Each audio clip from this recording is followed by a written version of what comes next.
Hey, cool kids! Here we are talking about the mole. Okay, so here we get into some real chemistry with a number that is humongous because atoms are so incredibly small.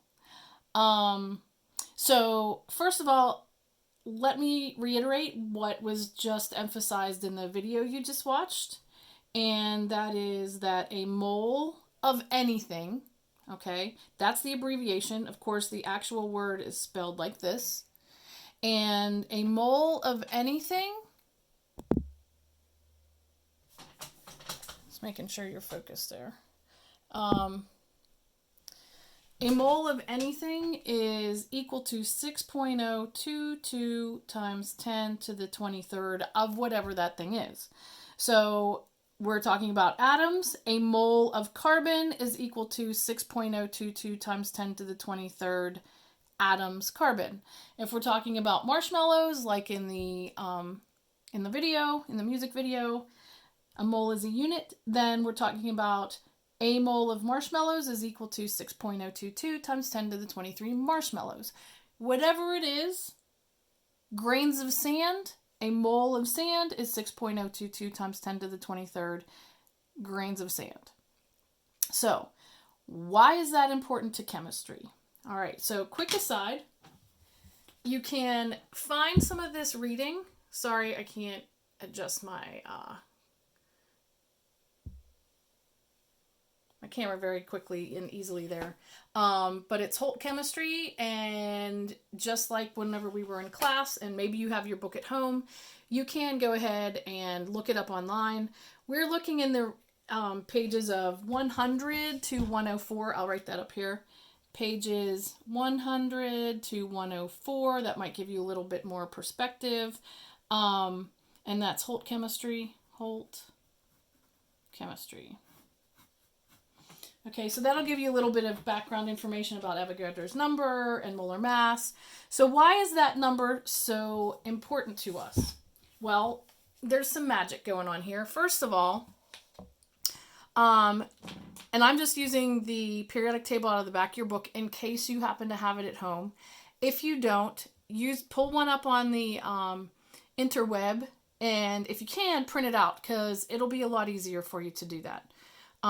If you have the one in your book at home, then just have that by your side when you're doing these calculations. So anyway, back to why is this number important? Well, any element that you find on the periodic table, the mass that we talk about here is the mass of a mole of that element, this measured in grams. So in other words, a mole of boron atoms, or 6.022 times 10 to the 23 boron atoms, has a mass of 10.811 grams. If we're talking about arsenic, if we have a mole of arsenic, we're talking about 6.022 times 10 to the 23 grams, atoms of arsenic that has a mass of 74.92160 grams. If we have a mole of carbon, we have 6.022 times 10 to the 23 atoms of carbon, and it has a mass of 12.0107 grams. Okay? So it doesn't matter what element we're talking about. If we're talking about its mass in grams, we're talking about a mole of it. Okay? Now I said there was something magic. That is that if we take an atom of any one of these, so back to boron, one atom of boron has this same mass, but it's measured in something called atomic mass units. So let me write that down. Okay. A mole of boron, okay, has a mass of 10.811 grams. Okay, now that means we're talking about 6.022 times 10 to the 23rd atoms of boron. But if we take just one atom of boron, it has the same mass, but measured in something much, much smaller, obviously, and that is atomic mass units. An atomic mass unit is actually an AMU, atomic mass unit. I'll spell that out. Atomic mass unit is equal to 1.661 times 10 to the negative 24 grams. So this is extremely tiny because this is extremely tiny. This is huge. So this is, you can see, 10 to the 24th times bigger. All right? So we're talking about either really huge numbers or super tiny numbers. Most of the time, we're not going to talk about an individual atom's mass, but I wanted to point out that this number is the same. It's the unit that's important here, okay? Whether we're talking about something huge and we're using the larger unit, or something extremely small and we're using the atomic mass unit. Okay, so getting back to this fact that a mole is nothing more than 6.022 times 10 to the 23rd of whatever. We're going to use that today to do some really simple or introductory basic conversions between moles and atoms. That's where we're going to start. So if we have, let's just go with carbon. Okay, and so today is April 5th. So we're just going to take 4.5 moles of carbon, and we're going to convert that and ask, how many atoms is that? Because we want to know. Now, where did I get this number? I'm just making it up. I'm just giving you an example. This would be like a problem in the book or on a worksheet or whatever. So, reviewing from last week, we kind of set it up like this. And somebody, who was it? Somebody did their homework, and to set this up, they did it on the computer, and they did a really cool thing. They actually used cells, like whenever you're inserting shapes or whatever, and you can do like a table. Somebody set it up so that it was like this, and then over two more. So then you could put in your numbers here and work like that. I'm just sharing that because I thought, well, that looks like that would make things a lot easier to do on the computer. You can do this by hand and share it with me like a picture. That's fine. So anyway, let me go back here. So I wanted to review that what you're going to do is put what's given to you in your problem first. Make sure you include the unit. You're also going to make sure you include the label, okay? But the important thing is here that this unit is also found underneath here, okay? Because you want these two things to cancel out. The thing that you're looking for, the unit you're looking for, is going to be here. Okay, and that way it can end up in the numerator and end up in your answer. Okay, so one of the other things I want to point out here is the numbers that go in here are going to be your conversion unit. Okay, so this is going to be your conversion unit. This whole thing right here. This is your conversion unit. So these two numbers are going to be set equal to each other. So in other words, if we were talking about, if I wanted to convert quarters to dollars, okay? So if I said I have 16 quarters, how many dollars is that? I would put 4 quarters here for every $1 here, because 4 quarters equals $1. All right, if I were talking about dozens of eggs and I said I have 4.5 dozen eggs, dozen would go here, dozen would go here, my number of eggs here, right? And therefore I know that for every 1 dozen, I'm talking about 12 of whatever it is. So that's important because these have to be equal to each other. Okay, you're just changing the unit. One other thing I want to mention about this is we never use this to determine our sig figs. Never used to determine sig figs. Okay, we're always going to go back here to our given to determine our sig figs. Okay. Okay, so let's do this problem.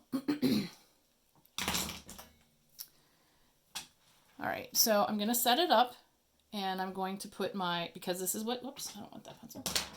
Because this is what's given, I'm going to put my 4.5 moles of carbon right here. Set this up like that. And then I'm going to put, I have to put my mole down here, right? I want to cancel this out. So I'm going to put my mole, and yes, I have to put my label. Don't get cheap, because you're not going to be allowed to get away with it in college. And for every 1 mole, because I'm trying to find how many atoms, I have to use this number, 6.022 times 10 to the 23rd. 6.022 times 10 to the 23rd atoms, because I'm trying to find atoms of carbon. Now, here's where I'm going to show you on 2 different calculators how to enter this into your calculator. Please follow the sequence, okay? I will also include it on the next video, because when this is done, I'm going to end it and go to the next problem on the next video, and I'm sorry for that, but I want to make sure that it uploads. And I've had trouble in the past getting things to upload without having to cut the video short.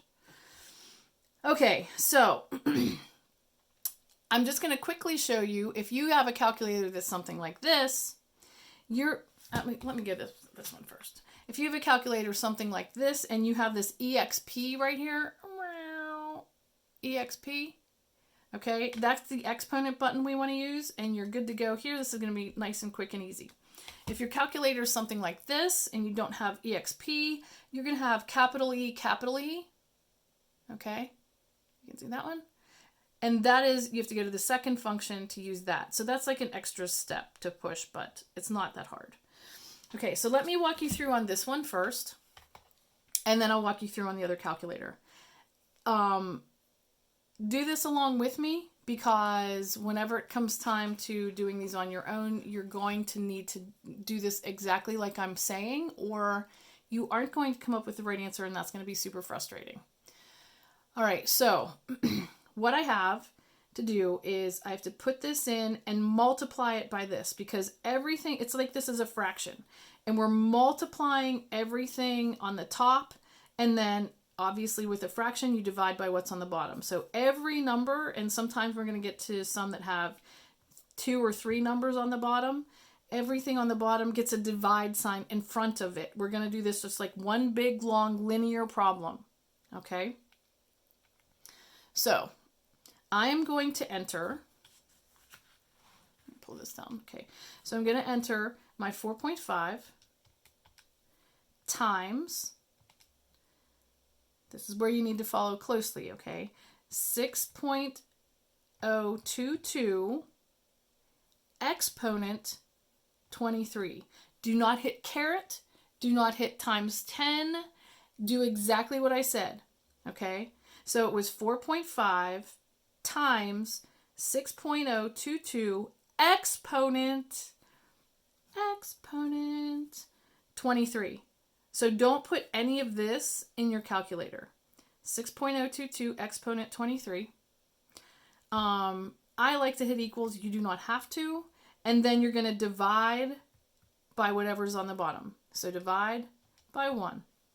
Hit equals 2.7099 times 10 to the 24th. If you can't see that right there. And that is atoms carbon. Now, we have to make sure that we have the right number of sig figs. So I have to go back here, 4.5 So that means I go right to here. This 0 does not round that up. So it's 2.7 times 10 to the 24th atoms. Carbon, sorry, I'm kind of close to the edge there. Okay, that's my answer. My answer should have a numeric value in correct sig figs. It should have a unit, and it needs to have a label.